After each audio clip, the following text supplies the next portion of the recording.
बिस्मिल्लाहिर्रहमानिर्रहीम।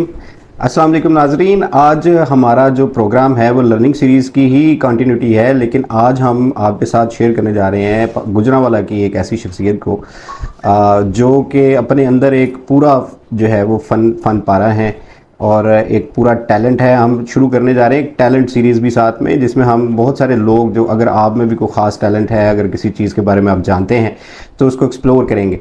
तो आज हमारी जो शख्सियत है ये बड़ी ही खूबसूरत शख्सियत हैं। आपके साथ इनका इंट्रोडक्शन करवाएंगे ख्वाजा यासीन साहब। Welcome to the show sir. अस्सलाम वालेकुम, कैसे हैं आप? खैरियत से हैं? ख्वाजा साहब अपने बारे में थोड़ा सा इंट्रोड्यूस करवाएं।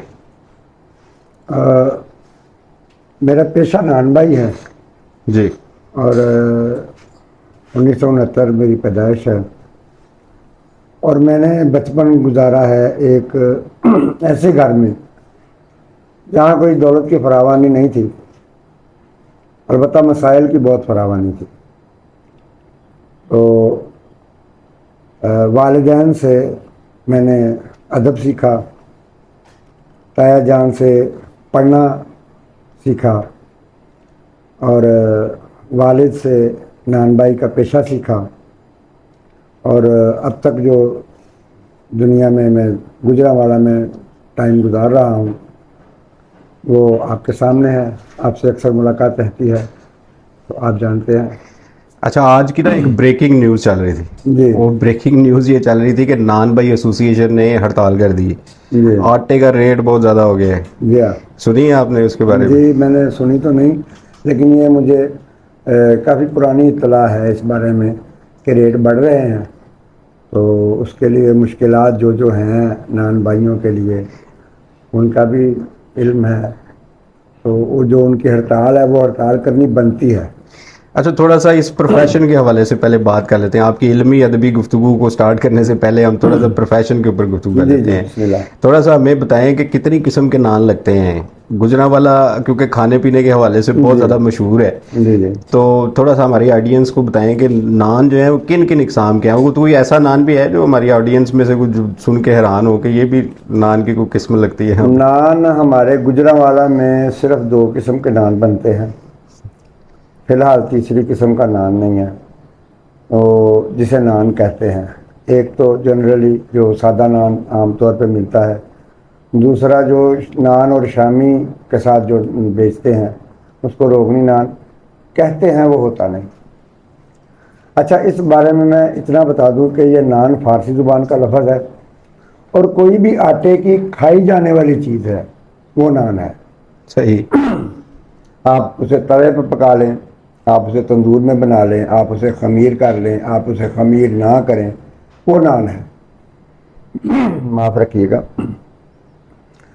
तो हमारे जो गुजरांवाला में जो हम लोगों ने नान बनाए हैं मेरे वालिद साहब के वक्त में, उस्तादों के वक्त में, तो वो एक स्पेशल नान होता था, रोगनी नान। उसमें घी गूंद के फिर उसमें दही और अंडे का मिलाया जाता था, इसलिए कि उसमें वो घी ज़्यादा से ज़्यादा जो है ना वो आटे में पकड़ के रखे, वरना नान नहीं पकता था सही।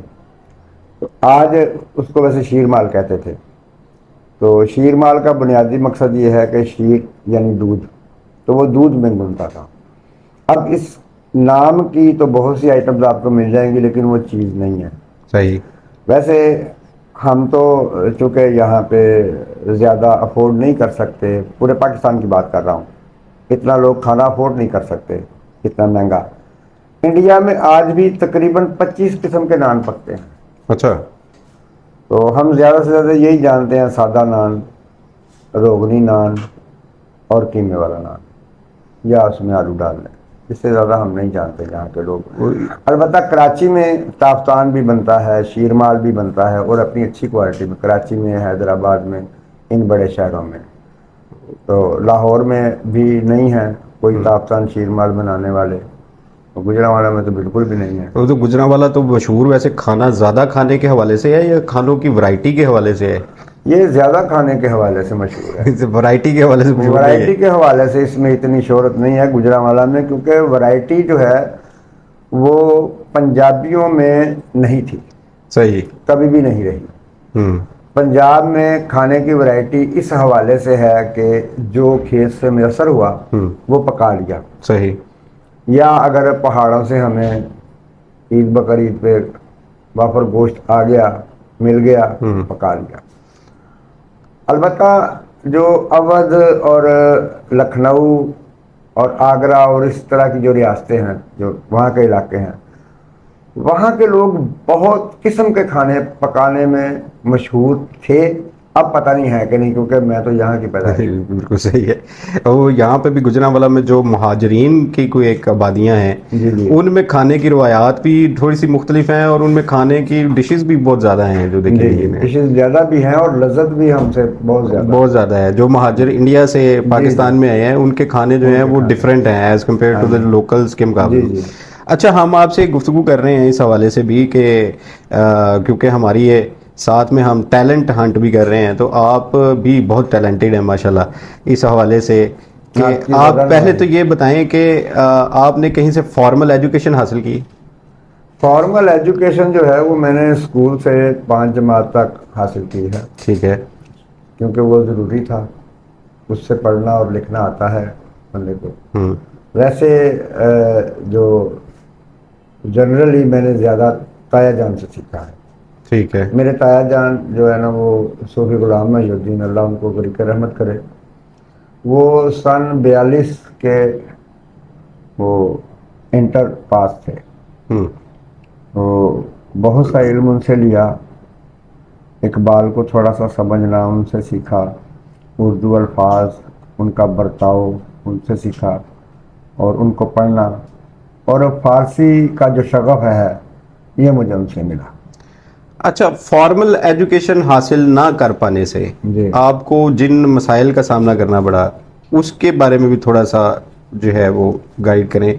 अगर कोई बच्चा अब तालीम छोड़ देता है या तालीम हासिल नहीं करता जी जी। तो उसको किन मसाइल का सामना करना पड़ेगा?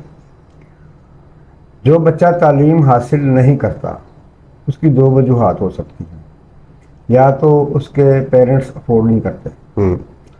और या फिर वो उसका तालीम से वो जी चुराता है। ये दूसरी जो वजह है ये तो खैर मुआशरे के लिए काबिल कबूल हो सकती है, लेकिन जो पहली वजह है ये हमारा अलमिया है।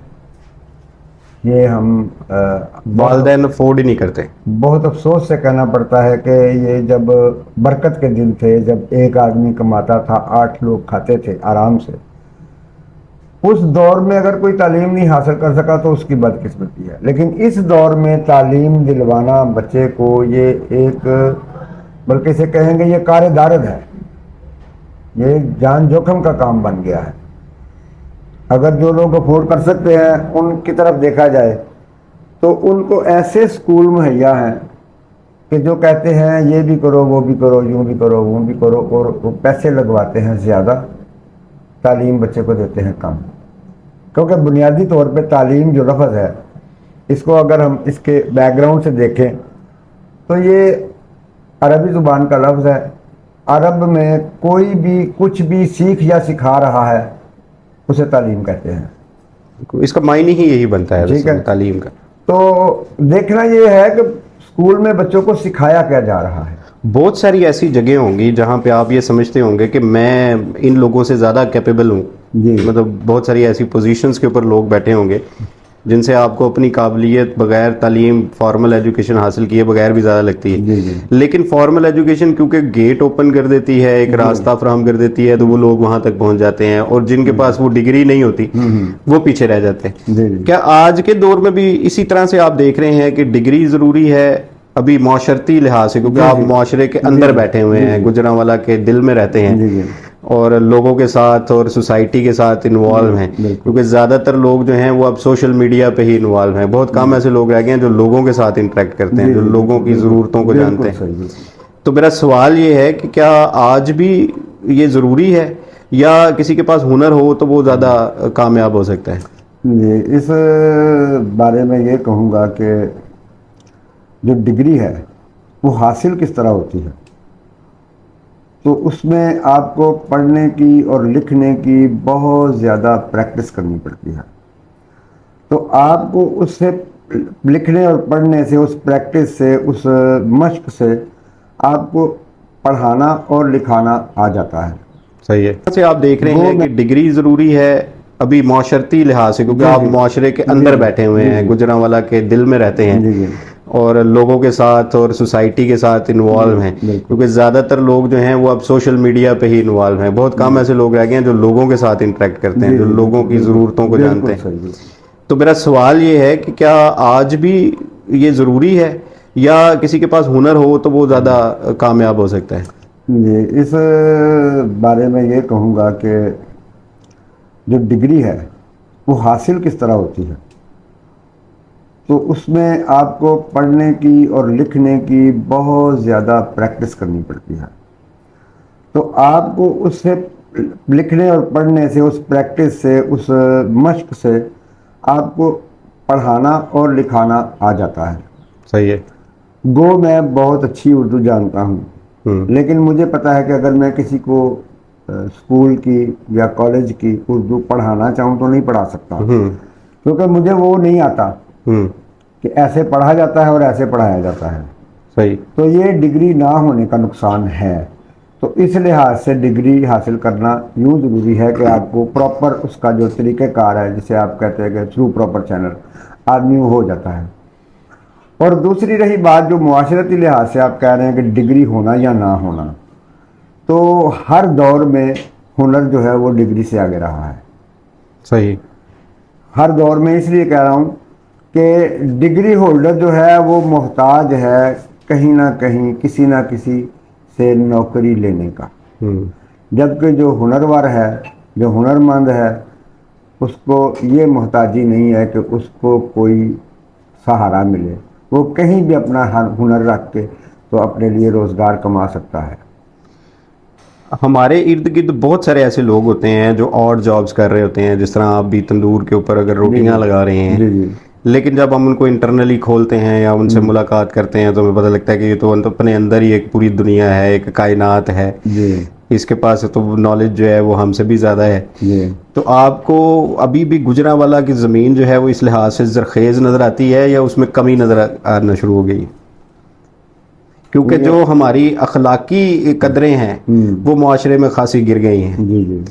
क्योंकि पहले जो मजदूर तबका था या जो छोटा तबका है, जो छोटा तो नहीं कहना चाहिए, ये तो हमारे लिए सारे के सारे जो हैं सारी बिल्डिंग ही इनके ऊपर खड़ी हुई है। जी बिल्कुल। तो सारा इंफ्रास्ट्रक्चर ही इनकी बुनियाद के ऊपर खड़ा हुआ है। एक मजदूर जो है उसकी अहमियत एक माशरे के अंदर जो है वो बहुत ज़्यादा है, लेकिन अनफॉर्चुनेटली पाकिस्तान के अंदर इस किस्म की सोच रखने वाले लोग जो हैं वो बहुत कम है और इसीलिए ये वाला तबका जो है ये गिरावट का भी शिकार हो गया है। यानी जो आपको बहुत सारे ऐसे केसेस नज़र आते हैं, पर्सनल इशूज़ नज़र आते हैं, फैमिली इश्यूज नज़र आते हैं। तो क्या अब गुजरांवाला में आपको कुछ इसमें नमी नज़र आ रही है या खराबी नज़र आ रही है? यूँ है कि जब मुआशरे तरक्की की तरफ जाते हैं तो लोग समझते हैं कि हम तरक्की कर रहे हैं। जब लोग समझते हैं कि हम तरक्की कर रहे हैं तो फिर वो देखते हैं कि तरक्की कौन नहीं कर रहा। सही। यहाँ से एक गलतफहमी पैदा होती है। जब मुआशरा तरक्की कर रहा है तो सब तरक्की कर रहे हैं। पहले यूं था कि ज़्यादातर लोग जो है वो मजदूरियों के किसी ना किसी पेशे से मुंसलिक थे और चंद लोग थे जो पैसे वाले थे, जो बैंक मैनेजर थे, जो डॉक्टर थे, चंद लोग। अब उन चंद के पास कोई अलग से कम्युनिटी नहीं थी।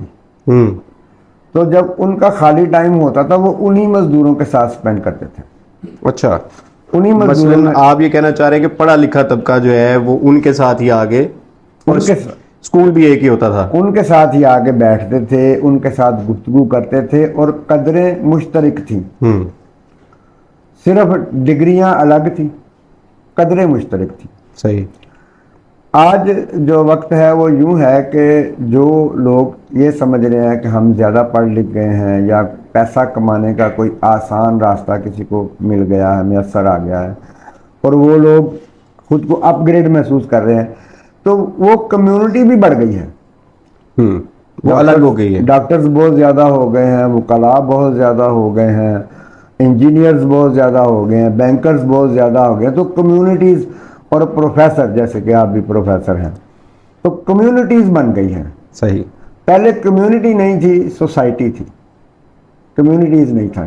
ठीक। तो अब चूंकि ये सूरत हाल है, इसलिए फिर थोड़ा सा बंटवारे की शक्ल नज़र आ रही है। यानी माशरे से आप कह रहे हैं कि हम एक जो उसकी छोटी एंटिटी होती है जिसे जी। कम्युनिटी कहा जाता है, हम जी। उसमें ज़्यादा ये कम्युनिटी में बट रहे हैं हम, अपने बराबर के, अपने हमपला लोगों में बैठने के शौक में, अपने जिसको आप स्टेटस, आज तो आम ये लफ्ज़ इस्तेमाल होता है, उसकी वजह से ना ये स्टेटस कम्युनिटीज़ बन गई हैं। ਤੇ ਮੈਨੂੰ ਇਹ ਦੱਸੋ ਕਿ ਥੋੜਾ ਜਿਹਾ ਹੁਣ ਅਸੀਂ ਪੰਜਾਬੀ ਦੀ ਤਰਫ ਵੀ ਆਉਂਦੇ ਹਾਂ, ਕਿਉਂਕਿ ਜੀ, ਲੈਂਗੁਏਜ ਬਿਸਮਿਲ੍ਲਾ। ਜਿਹੜੀ ਸਾਡੀ ਗੁਜਰਾਂਵਾਲੇ ਦੀ ਹੈ ਉਹ ਪੰਜਾਬੀ ਬਿਸਮਿਲ੍ਲਾ ਜ਼ਬਾਨ ਵੀ ਹੈ। ਜੀ। ਤੇ ਇਹ ਜਿਹੜੀ ਵੰਡ ਹੈ ਫਿਰ ਇਹਦਾ ਮਤਲਬ ਹੋਇਆ ਕਿ ਉਹ ਜਿਹੜੀ ਹਿੰਦੂਆਂ ਦੇ ਜ਼ਮਾਨੇ ਦੀ ਵੰਡ ਸੀ ਉਹ ਹਜੇ ਵੀ ਮੌਜੂਦ ਹੈ। ਸੁਭਾਨ ਅੱਲਾ, किसी प्यारी बात तुसां कीती है कि साडे च हज़ारां शायद लखां सालां चों साडे जीन्स च चीज़ शामिल है।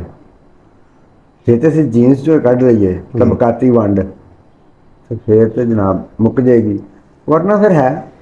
ਤੇ ਕਿਸ ਮੌਕੇ ਦੇ ਉੱਤੇ ਤੁਹਾਨੂੰ ਨਜ਼ਰ ਆਉਂਦੀ ਹੈ ਕਿ ਇਹ ਤਬਕਾਤੀ ਵੰਡ ਜਿਹੜੀ ਹੈ ਇੱਥੇ ਬੜੀ ਤਕਲੀਫ ਦੇ ਰਹੀ ਹੈ, ਯਾਨੀ ਕਿ ਇਹ ਕੋਈ ਇੱਕ ਖਾਸ ਐਂਗਲ ਕੋਈ ਸਾਨੂੰ ਐਕਸਪਲੋਰ ਕਰਕੇ ਵਿਖਾਓਗੇ? ਇਸ ਐਂਗਲ ਤੋਂ ਅਗਰ ਵੇਖੀਏ ਤੇ ਇਹ ਤਬਕਾਤੀ ਵੰਡ ਜਿਹੜੀ ਹੈ ਇਨਸਾਨ ਮਿਹਨਤ ਵੀ ਕਰ ਰਿਹਾ ਹੋਏ, ਸਾਰਾ ਕੁਝ ਕਰ ਰਿਹਾ, ਕਿਉਂਕਿ ਇੱਕ ਜੁਮਲਾ ਇੰਦਾ ਆ ਜਾਂਦਾ ਜੀ ਜੀ। ਕਹਿੰਦਾ ਨਹੀਂ ਯਾਰ ਮੇਰਾ ਸਾਰਾ ਕੀਤਾ ਕਰਾਇਆ ਜਿਹੜਾ ਉਹ ਖਰਾਬ ਹੋ ਗਿਆ।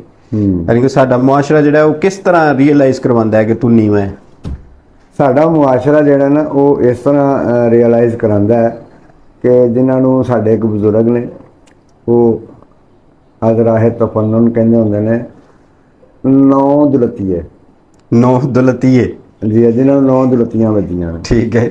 ਐਕਚੁਅਲੀ ਤਾਂ ਲਫ਼ਜ਼ ਨੌ ਦੌਲਤੀਏ, ਉਹ ਜਿਹੜੇ ਨੌ ਦੌਲਤੀਏ ਹੁੰਦੇ ਨੇ ਨਾ, ਉਹ ਜ਼ਰੂਰ ਦੱਸਦੇ ਨੇ ਕਿ ਮੈਂ ਹੁਣ ਹੋਰੇ ਕੀ ਹੋ ਗਿਆ ਤੇ ਤੂੰ ਕੁਝ ਵੀ ਨਹੀਂ ਰਿਹਾ। ਤੇ ਜਿਹੜੇ ਖਾਨਦਾਨੀ ਲੋਕ ਨੇ ਉਹ ਆਪਣਾ ਤੇ ਜਿਹੜਾ ਹੈ ਖਾਨਦਾਨੀ ਲੋਕਾਂ 'ਚ ਨਰਮੀ ਹੁੰਦੀ ਹੈ, ਹਲੀਮੀ ਹੁੰਦੀ ਹੈ, ਹਲਾਵਤ ਹੁੰਦੀ ਹੈ, ਮਿਲਨਸਾਰੀ ਹੁੰਦੀ ਹੈ, ਔਰ ਕਦਰੇ ਖਾਕਸਾਰੀ ਵੀ ਹੁੰਦੀ ਹੈ। ਬਿਲਕੁਲ ਠੀਕ। ਤੇ ਗੁਜਰਾਂਵਾਲੇ ਦੇ ਕੁਝ ਐਸੇ ਨਾਵਾਂ ਦਾ ਜ਼ਿਕਰ ਕਰੋ, ਕੋਈ ਸਾਨੂੰ ਕੋਈ ਅੱਜ ਸਾਨੂੰ ਰਿਵਾਈਜ਼ ਕਰਾਓ ਕਿ ਗੁਜਰਾਂਵਾਲੇ 'ਚ ਕੋਈ ਇਸ ਤਰ੍ਹਾਂ ਦੇ ਵੱਡੇ ਨਾਂ ਜਿਹੜੇ ਕੋਈ ਵਾਕਈ ਗੁਜਰਾਂਵਾਲਾ ਨੂੰ ਹਜੇ ਤੱਕ ਬਣਾਉਣ 'ਚ ਜਾਂ ਮੁਆਸ਼ਰਾ ਤਰਤੀਬ ਦੇਣ 'ਚ ਆਪਣਾ ਕੋਈ ਕਿਰਦਾਰ ਅਦਾ ਕਰਦੇ ਨੇ। ਹੁਣ ਇਸ ਟਾਈਮ ਅਗਰ ਕੋਈ ਹੈ ਤੇ ਮੇਰੀ ਮਾਲੂਮਾਤ 'ਚ ਨਹੀਂ, ਵਰਨਾ ਗੁਜਰਾਂਵਾਲੇ 'ਚ ਇੱਕ ਬੜੀ ਅੱਛੀ ਹਸਤੀ ਗੁਜ਼ਰੀ ਜਿਹਦਾ ਮੇਰੇ ਨਾਲ ਜ਼ਾਤੀ ਤੌਰ 'ਤੇ ਕਦੀ ਵੀ ਕਿਸੇ ਮਾਮਲੇ 'ਚ ਵੀ ਟਕਰਾਅ ਨਹੀਂ ਹੋਇਆ, ਉਹ ਹੈ ਅਸਲਮ ਬੱਟ ਜੀ। ਅੱਛਾ।